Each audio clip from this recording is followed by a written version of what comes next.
Hello, everyone. Welcome to the newest podcast about kayak bass fishing in the nation. If you're here to talk kayaks and kayak fishing, you're in the right spot. Your host, John Suits, brings you into the exciting world of Greenfish Nation and all it has to offer. We will have special guests from product manufacturers as well as the end users from the ground level angler up to the big boy pros. The show starts right now, so get your paddles ready and let's get started. Hey everybody, it's John with Greenfish Nation and Beyond the Paddle. I want to welcome you to the show tonight. Guys, if you want to talk about kayaks, kayak fishing, and kayak tournament fishing, you're in the right spot. Tonight we have the winners from California Folsom Tournament. We have the Mississippi State Trail winner, and we also have our Texas representative. Our Texas winner was not able to make it, for he's out of the country this week. So I'm going to bring these guys on. We also have the directors from California, Mark Cook and Ryan Murphy, Mississippi director Tyler Helms, and winner Don Taylor. We've got Thomas White with Texas and California winner Mike Lavoie. Welcome to the show, guys. Thank y'all for giving me some of your time and y'all being here. Good evening. Thank you for having me. You bet. Absolutely. So we're going to start this out by talking to our winners in alphabetical order. We'll do California, Mississippi, and then we'll go and speak with the directors and see how things are going and what exciting things they have coming up in the future. So, Mr. Mike Lavoie, we'll start with you. Tell us a little bit about your tournament experience there out in California. It was good. I mean, it was the warmest day we've had so far. So I think it got about 70 degrees, I think. Yeah. And started off in the morning, a little bit of wind. So it was some clouds. So it was really nice. Then the wind started to pick up and the bite started to pick up. And that was the key. I didn't know how long that wind was going to last. So I just went to work as soon as I could, trying to get limit it, because I knew that it was going to flatten out. And with that clouds moving out, that sun just beating down, I knew it was going to get a little bit tough. And that's kind of how Folsom fishes. Oh, yeah. There's a lot of love-hate relationship on that lake. Well, it looks like you put up 83.25 inches. So you did. Looks like you caught 7 fish that were measurable for the day. I don't know how many you caught in total, but put 7 on the board, and your biggest 5 was 82.25. That's pretty awesome. Thank you. How did you go about catching them, if you don't mind sharing with us? In the morning, I went to an island. There's a bunch of islands on this lake. This lake kind of drops up and down, just like all the reservoirs, lakes in California. So I went to a sunken island and it had some brush on it. I knew, again, with the weather coming in, warming up, that those spots are going to come up looking around to spawn along with the smallmouth. So I went shallow right away, even though, it was, we had 8-foot visibility in the water. With that wind and that chop, I think it allowed those fish to still stay up shallow. Yeah. And I started off with a glide in the morning, trying to get a big bite. And I had one follow it in, a small fish, and then I switched to a swim bait. And then I had another fish follow it in. And then I hooked up on the swim bait, maybe like 2 or 3 casts after that. That was a 16.5. Yeah. And then the sun was kind of up. So I switched from the swim bait and the wind started to pick up more. I switched to a jerk bait. I was fishing the conditions basically. Mm-hmm. And I finally found a cadence on the jerk bait and I started catching fish. Not a lot of fish, but I was catching the right fish. And, so I caught a few fish, fished pretty clean with the jerk bait. I didn't lose any fish. I left the island after the sun was kind of up a little more, and I could really see around me, and I noticed that there was a few fish, but they are really skittish. So I left that area and I headed towards the dam, and then that's when I started to change things up, and the wind started to die down really fast, and that's when I knew that these fish were going to start going deep. Right before I left, my fish finder died, so that was kind of a bummer. Um, so I got out my phone and I started to use a CMAP app to kind of find the stuff that I wanted to fish. Um, Not being able to mark any fish, I was just kind of praying and just trying to fish the pattern I thought these fish were going to follow. And it just worked out. Well, that's good. So you had a 17 and 3/4, 17 and a half, two 16 and a halves, and a 15 for your total of 83 and a quarter inches. Or did you catch more than the 7 measurable fish, or No, 7 fish, that was it. that was it, huh? Yeah, and I felt blessed to get 7. It turned into that kind of day. Yeah. Just no wind, high sun. So it was tough, and I was throwing a 3/16 underspin in the afternoon, and I'm guessing I had to count down the lure, so I don't really know how deep I was, but I'm guessing 25 to 30 feet, Oh, yeah. and just letting it sink all the way to the bottom, and then just crawling it. In these key areas, I felt there were going to be fish, and every once in a while they'd take it, and they were eating it pretty good. So set the hook and pray. Well, good deal. Well, congratulations on Thank your win there. We're glad to have you fishing with us. Thank you. So It was a good time. Yep. So Ryan, let's see. Let me get with Mark. He finished in 4th place. Yeah. Mark, tell us about your day. Mark is our California director. He finished with a total of 3 fish, 44 inches. Yeah, I started out hitting a couple of spots. I don't live near Folsom. It's a 3-hour, 2.5-hour drive for me, and I probably only fished it about 5 times in my life, and so I didn't know a lot of spots. And that lake, like Mike was saying, it fluctuates quite a bit. So every time I've been there, it's been a different lake. And this time I basically just looked at some underwater maps and tried to pick up some high spots and some places where points and creeks were running across. And so I hit those spots, and I didn't get my first fish until 10:30, and all the fish that I caught were from 22 to 26 feet, and they were about.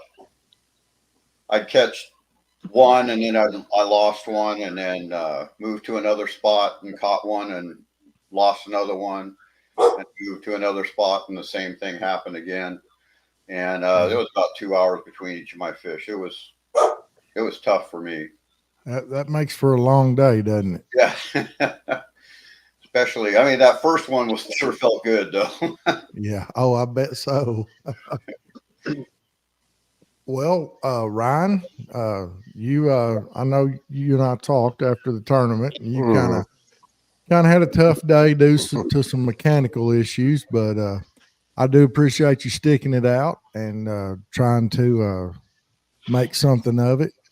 Had a tough day, finished with 1 measurable fish, 14 and a half inches, but kind of explain to us how your day started and what you went through and how you caught your fish, and we'll go from there.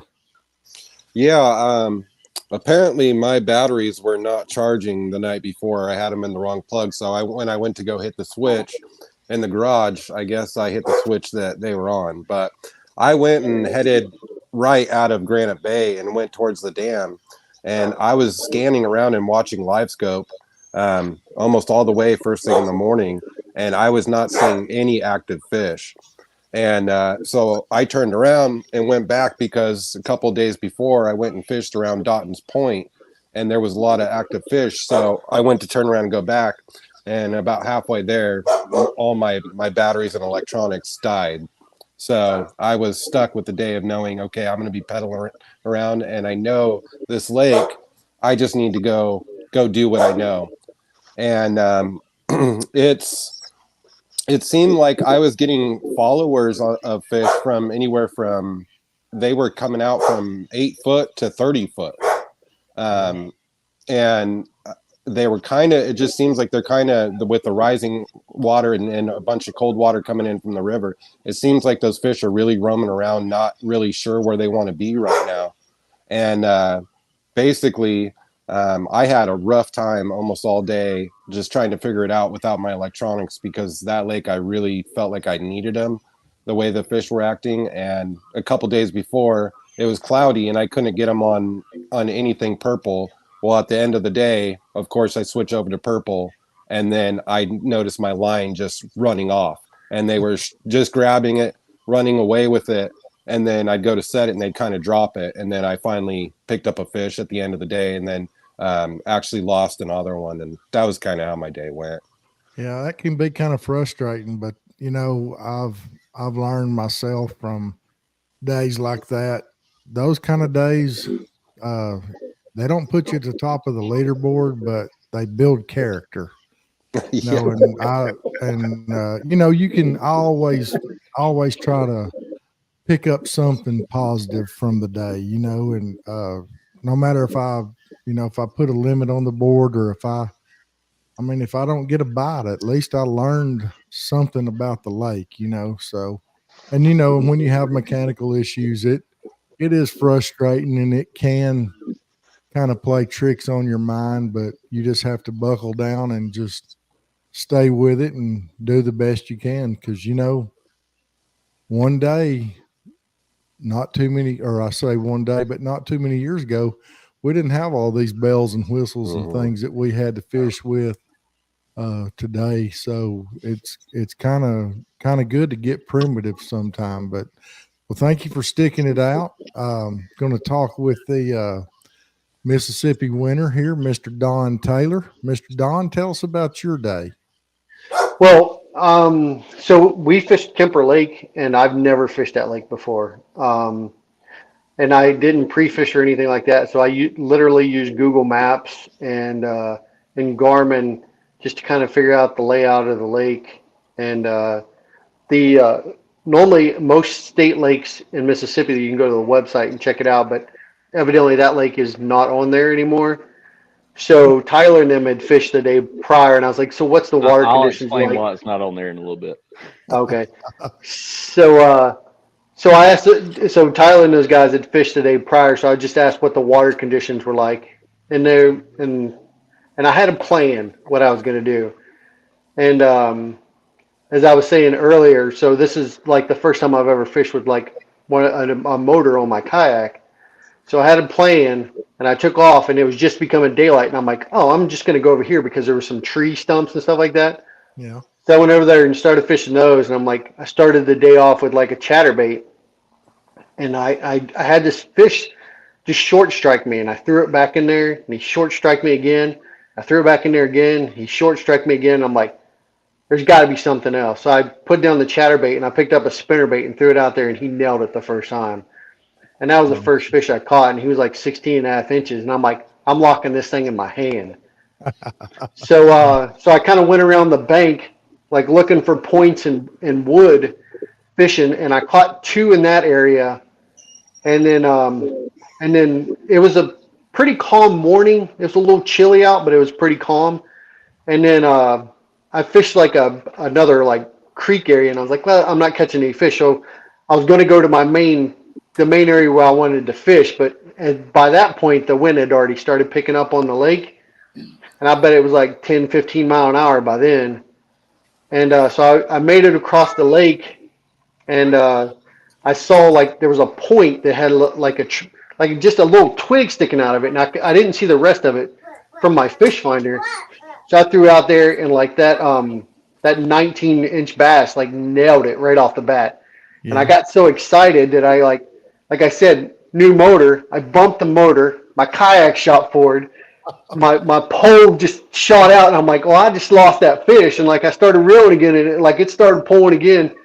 So once I got everything settled, I got him in the boat between fighting the wind and trying to keep my kayak in place. Yeah. I fished out a little bit longer, and I fished a little cove around there, and I caught another small one. He wasn't even measurable. I see. And so at that point, I'm just trying to get out of the wind because the wind's constantly picking up. And the spinnerbait bite just completely turned off. So I picked up a Texas rig Berkeley worm, and that's what I threw pretty much the rest of the day, hiding in all the coves away from the wind. And I didn't get any bites for a long time until like probably 1, 2 o'clock in the afternoon. And I found a group of trees back in a cove, and I was just dropping the worm in there, and I just kept getting. I caught my 5th fish back there, and then I called one out of there, which kind of put me up to where I was. I think I caught one more after that, but it was just 12 inches, so it didn't do anything. Right. So you had a 19 1/4. That was the big fish for the tournament as well. That was 16, a 15 1/4, 13 3/4, and a 13 1/2. So 77 1/2 inches total and 6 fish measured for the day. That's sounds like a pretty good day for a fella that's never been there before. Yeah, it was pretty good. And like I said, I caught everything off trees, and I didn't even fish the whole day because toward the end of the day, the wind got so bad. Like I was like, I'm done because I mean the waves were crashing over the side of my kayak, and I'm like, I'm just gonna call it a day. I'm going back to the dock, and so I quit fishing probably an hour before like lines out because I was like, I'm not dealing with it. I'm not fighting this anymore. Yeah. So what kind of motor did you put on your boat? I put an NK 300 on there. Oh, I'm kind of jealous. Oh man, I love it. Speedy. Can't hide Love money. it. What's So your what- top speed on it? That's the first time I've used it, and I didn't even hit the top speed. I was just cruising around about 3-4 mile an hour because I was trying to get used to it because I put the Tim Percy pedal steering on there, which I love that. I mean, it's so nice because you can just cruise around using your feet, drink water, change baits and stuff like that while you're getting from point A to point B when you're moving around the lake and stuff like that. That's pretty cool. What kind of boat do you have? Hobie PA 14. PA 14. Well, Yeah. cool. All right. Well, congratulations on your win and on big fish. We're glad to have you fishing with us and hope to see lots of you on the leaderboard. Thank you. We're gonna move over to Mr.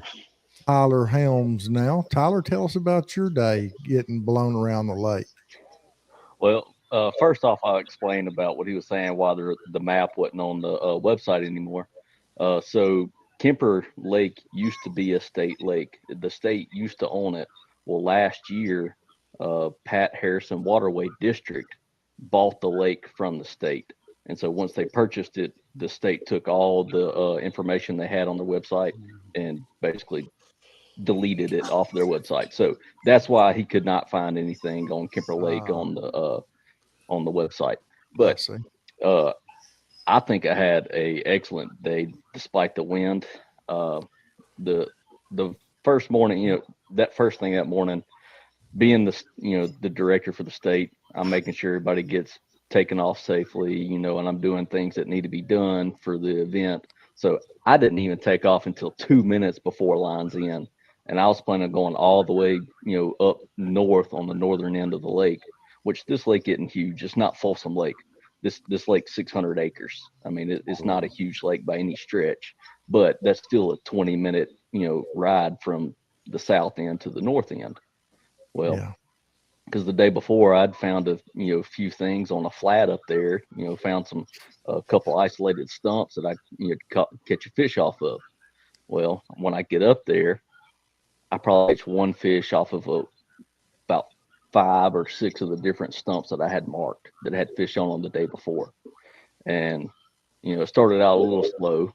And also with all that wind, it done blew out the north end. It done got dirty. I mean, bad dirty. So I'm like, it's probably done blew these fish out, or they're just they're not wanting to play like they were yesterday when it was a little bit clearer, a little cleaner. So I Yeah. moved So back down. were you shaking fish off on Friday, or were you Oh yeah. how were you Like you so my game plan is when I go pre-fish, I'll usually catch one. If I catch one that's a decent size, I'll throw back in and see if I can get bit by a different fish. If yeah, so, I'm not going to set the hook. I'm just going to hopefully let him drop it. You know, I'm right, I'm I'm not going to sore mouth all the fish. I'll absolutely. go fish other areas and sore mouth those, not my areas. uh, but and so it just didn't pan out like I was hoping to on that northern end, which is more typically where your largemouth are going to show up first, because this lake has a lot of spotted bass in it and some healthy largemouth as well. So I was chasing largemouth to begin with, but when that fell through, I went down to mid lake area, and I got on uh, a brush pile that I had marked the day before down in about 14 foot of water. And my first cast in there, I caught, a keeper, 13 3/4 or something like that, and followed up and caught another one about 2 casts later. And so I'm like, well, here's another piece of the puzzle here. And at this point, the wind had already got up to 15, 20 miles an hour. I mean, and this was probably 9:30 in the morning. It done got up pretty bad. Um, and so I just continued to try to pick apart different areas that were had relatively shallow water close by, but had easy access to deeper drop offs. Uh, Yeah, and so I was really targeting 10 to 14 foot deep at that point, that was close to a shallow water cove. And yeah. so every time I would find a brush pile in that range, I'd catch fish off of it. So It might not have you put built me, together a but pattern pretty quick. It sounds like. yeah, I did fairly well. Uh, but the problem was I couldn't catch more than 1, 2 fish off of each brush pile that I found. And about halfway through the day, I think I finally rounded out my 5 fish limit, but I knew it wasn't going to cut it. I looked at the leaderboard. I was sitting in first at the time, but I knew Don had a 19, and I knew he didn't have a full 5 fish limit either. Yeah, And so I'm like, I've got to find something a little better. Um, and so all I could really go on was fishing this pattern that I developed fairly early and hoping for a big bite. Uh, the big bite never truly came. Well, it did. I'll get to that in a minute. But and then all of a sudden, lunchtime, it's like the fish just quit. Like they just quit biting. I could not get bit. Um, and so I was like, you know what? I'm going to head back to the ramp. Make my way back. There's a few more places I can check on the way. Um, just never really happened on the way back. But then I get to the boat ramp. I'm like, I know of one more brush pile right here at the boat ramp. It was 1:30 at this point.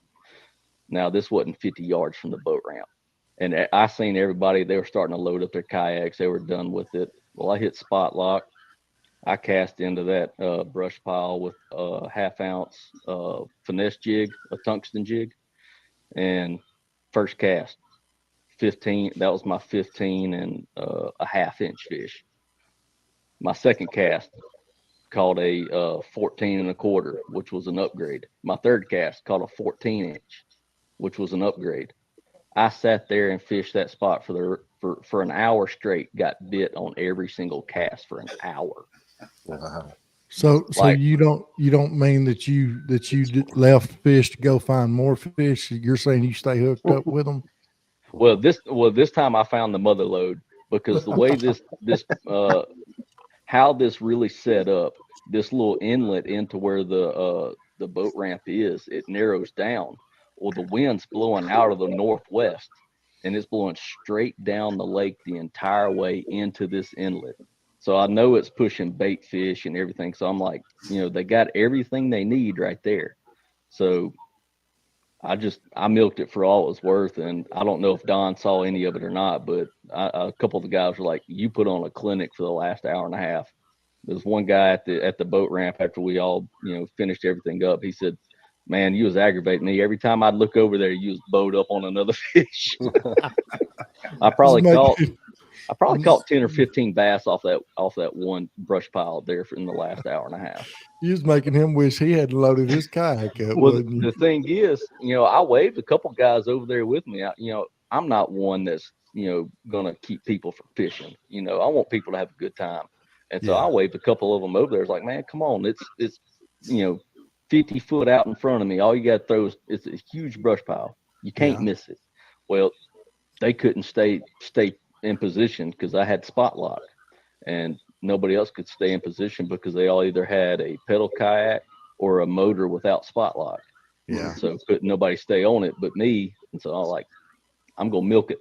There you go. But about 10 minutes left, I pulled it up over one of them brush piles, and he absolutely thumped it. Oh, And wow. I set the hook, and he got wrapped in one of the brush piles. I was pulling the brush pile up to me, and He's going to get that fish, wasn't you? I tried my hardest. I got it up to about where I could start seeing the brush come up, and I could see the fish on there too. I'm like, oh, stay on there. And you talking about a man. I mean, it would have made Don nervous. Yeah. And I got him within about 4 foot. I was about to grab my net, and he come unpinned, and right back down he went. Makes you sick, don't it? Oh yeah, it makes you sick. And then the very next cast, I got hung up in that brush top and broke that jig off. Oh man! And that was the last half-ounce jig I had, and man. in that color, anyways. And it just, that one broke my heart when I broke that half-ounce jig off in there. Yeah. I had some in the same color that were smaller, but it just wasn't getting down there fast enough. And I'd have had to throw the bullet weight on there and put me a I did. On it. So I put my lure knocker on there. I lost a 4-ounce lure knocker trying to retrieve a half-ounce jig. Oh gosh. Well, that's fishing for you, right? Everybody else been there, huh? Yeah, so I just went and ordered about 10 more of those jigs here. Right. A while ago. Yeah, I just got your message before we come on here. I'm replenishing my stock.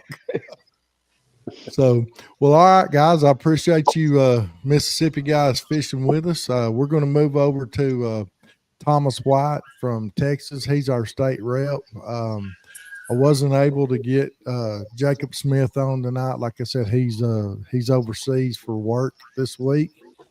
Wasn't able to make contact with him, but he had a pretty good day. We had a lot of guys in Texas that caught some really nice fish. Jacob Smith had a 21-inch fish, an 18-inch fish, a 17 3/4, a 16 3/4, a 16 1/2. Total of 8 fish for 90 inches. Our big fish of the day, well, actually, we had a tie. So we had Brian Thomas and Ryan Rigdon both caught a 21 3/4 inch fish, 21 1/4 inch fish. The only, well, going back to our rules, the earliest fish submitted when you have a tie for whether it be big fish or total inches submitted, you go back to the earliest submission. So that put Brian Thomas winning big fish.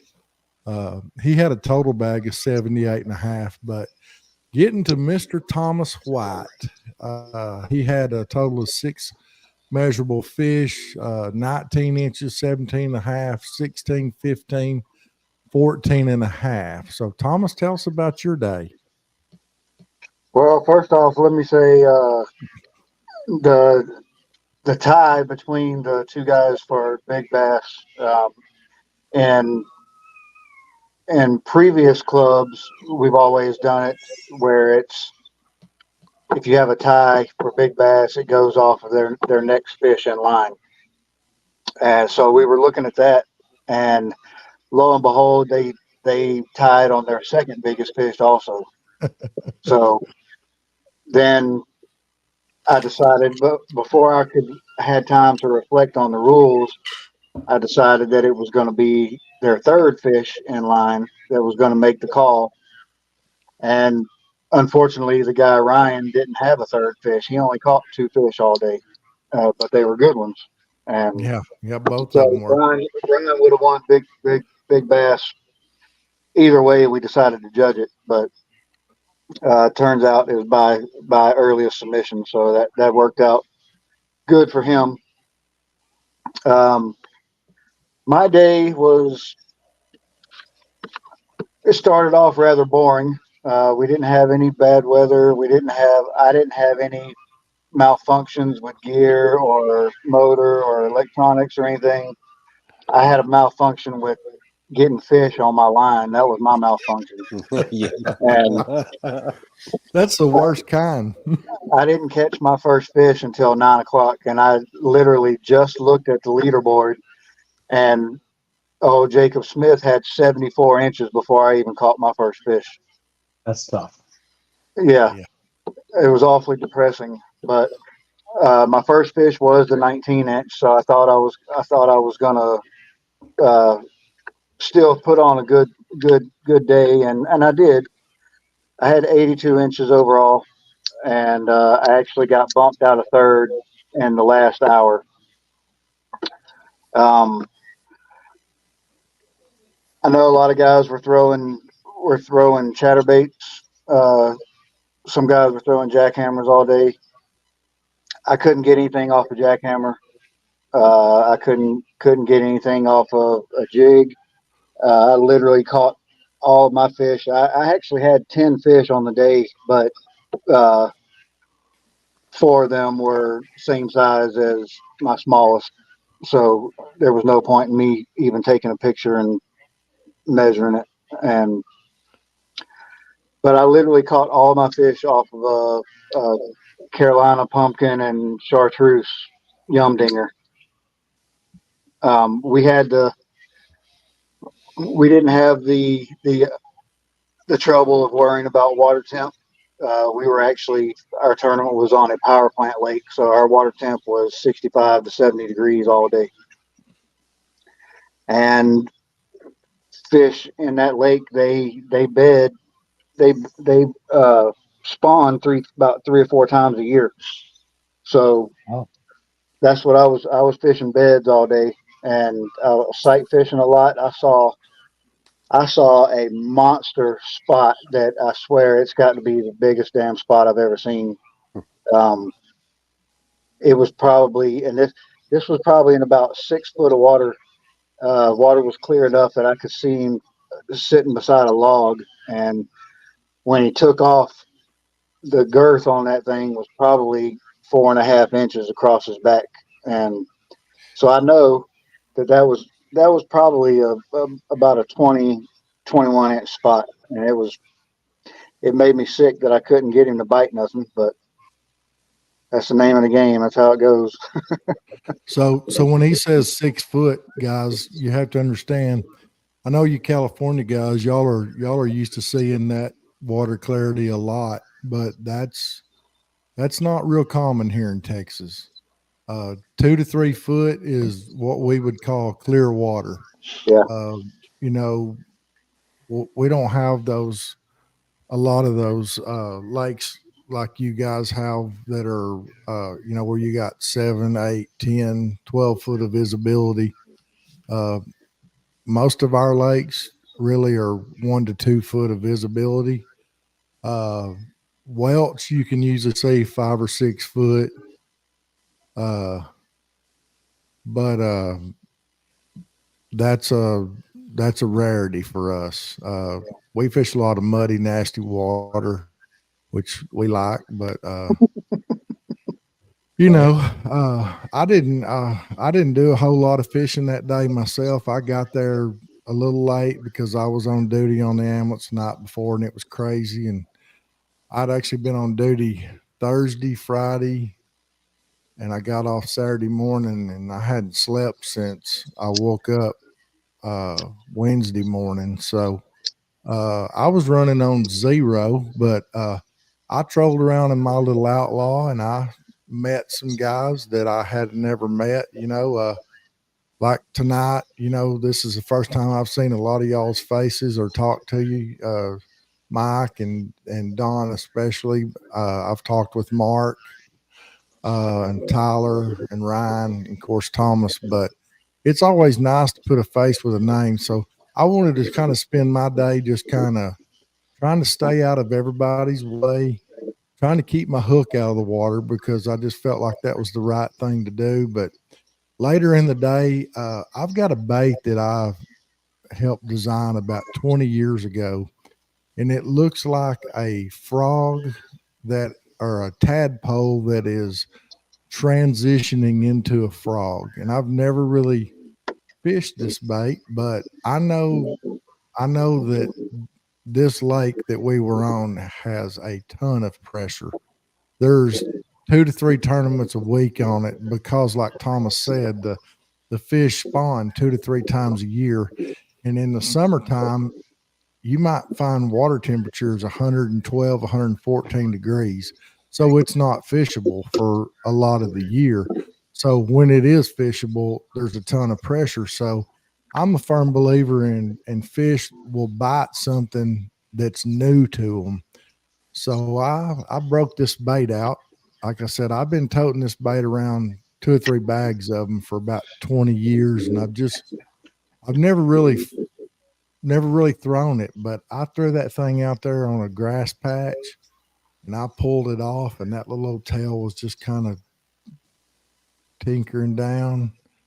And it's in a watermelon red, but it's got the large red glitter. So man, that thing looks like a ruby falling down through the water. And then all of a sudden, that ruby just disappeared. Yeah. I set the hook on that thing, and it pulled me probably 15 foot while I was fighting it, and then it made a run to the right, and my line snapped, and I was like, "Are you kidding me?" And about that time, that fish come up about 50 foot in front of me with that lure stuck right in its top of its mouth. And it was just shaking it. And all that sucker could get out of the water I would say it was his shoulders, just his head and just behind his gills. And I mean, he was just shaking like that.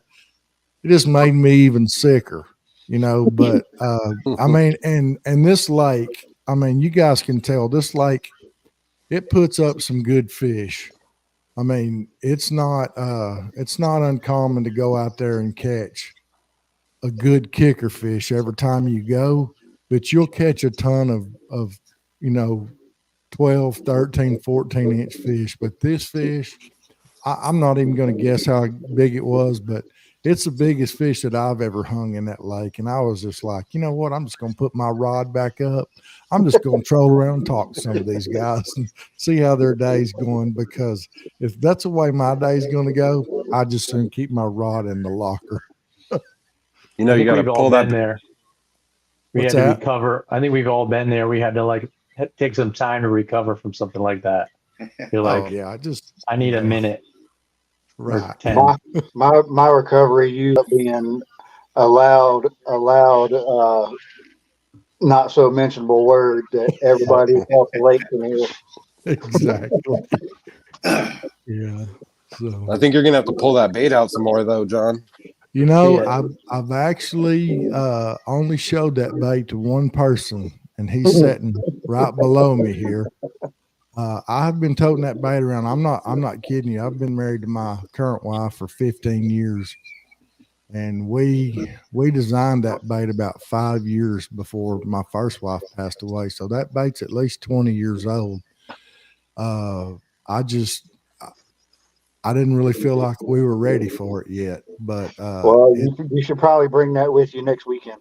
well, I'm probably going to, and the name of it is crazy. It's called the Dope Man. Yeah. That is I'm telling you, that thing it'll break your heart. Didn't Yamamoto have a bait that was kind of like that called a sensi? I think it's called a sensi. and it was like a tadpole, kind of with like little legs. Yeah, I think you're right. I They stopped haven't. making it like I don't know, maybe like 4 years ago, 5 years ago. Yeah, this bait's about total. It's about 5 inches long. The tail is about 3 inches of that, or And maybe it's fat. 3.5, and it's real fat. Yeah. The head of it's real fat, and the tail of it, I mean, you can see through it. It's just paper thin, but Ooh, okay. and the tail's wavy like that, and it kind of it's Like a fat. curly tail.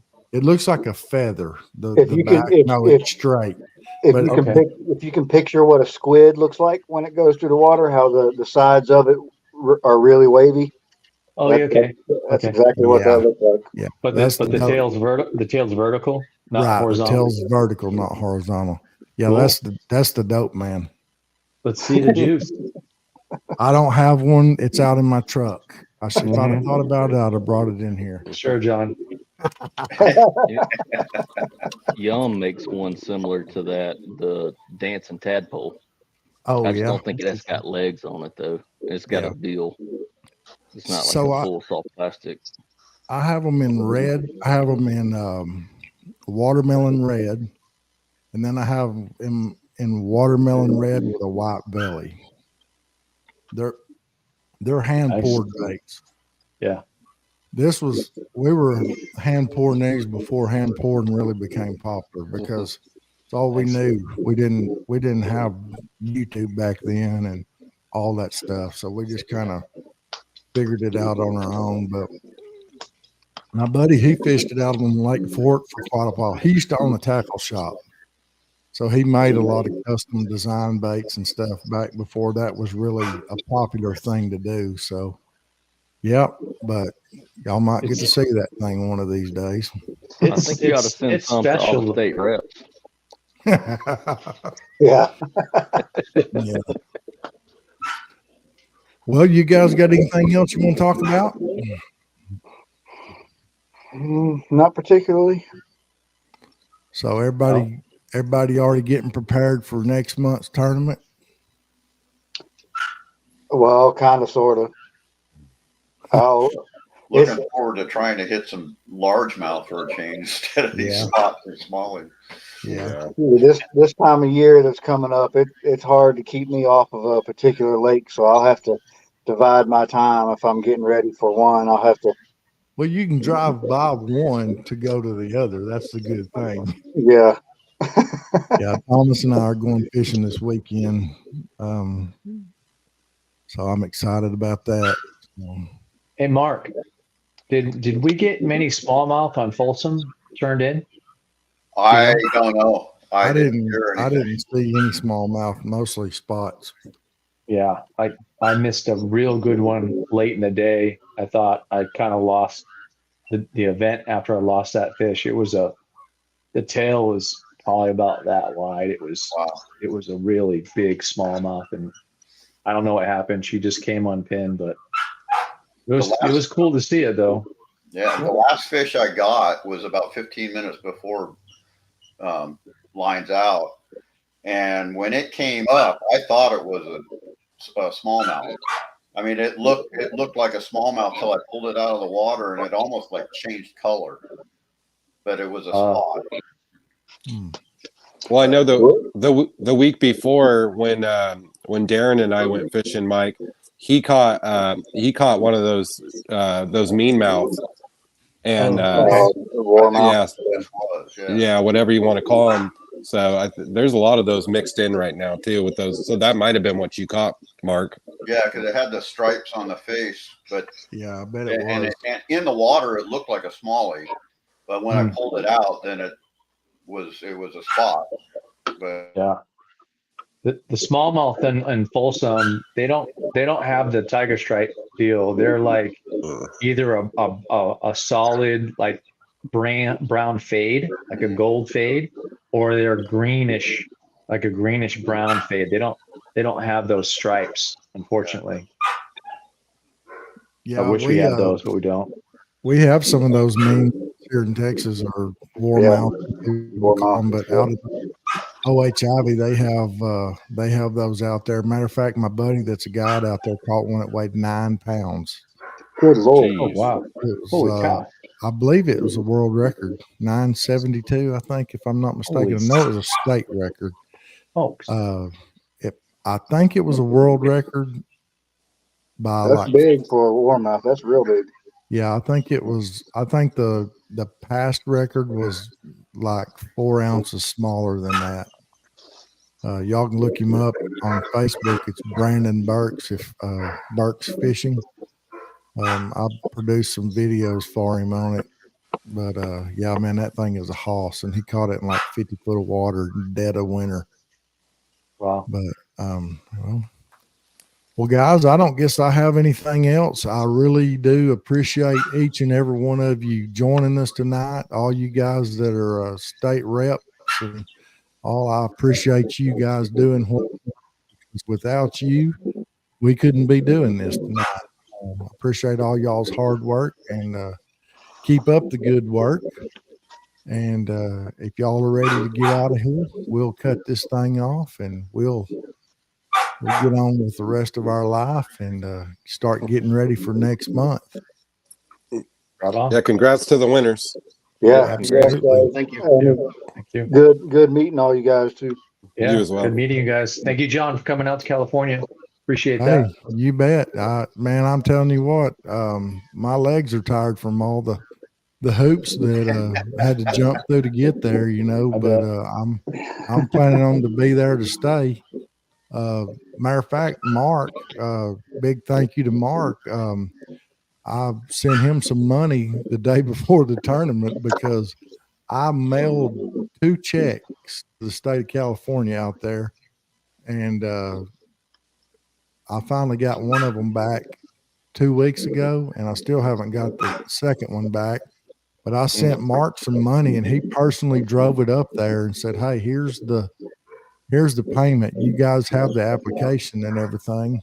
And I have to say I owe a big thank you to a couple ladies that are out there that are over that stuff, that they kind of let me email my stuff in instead of having to mail it in, because they knew that it had got lost in the shuffle. So big thank you to Mark for taking time out of his day and driving up there and getting that squared away so we could be there. But I think we got a pretty good thing going out there. Mark and Ryan are going to be working together and trying to smooth things out and keep us out there. So I appreciate you as well, Ryan. Thank you. Well, guys, I am going to get us off of here. Again, I appreciate each and every one of you fishing with us. I enjoy spending time with you, even if it's long distance, but I'm going to get us out of here. So God bless y'all, and see you next month, okay? See you All next right. month. See ya. See All ya. right, y'all have a good one. Thank you again for joining our podcast. We appreciate your continued support. Don't forget to subscribe to us on YouTube at Bass Fishing with Greenfish Nation. Check us out on Facebook at the group Greenfish Nation Kayak Tournament Series, Trails and Challenges. We can also be found on Twitter, Instagram, and TikTok under the handle Greenfish Nation. Thanks again, and until next time, I'm John, and I want to wish you tight lines, guys.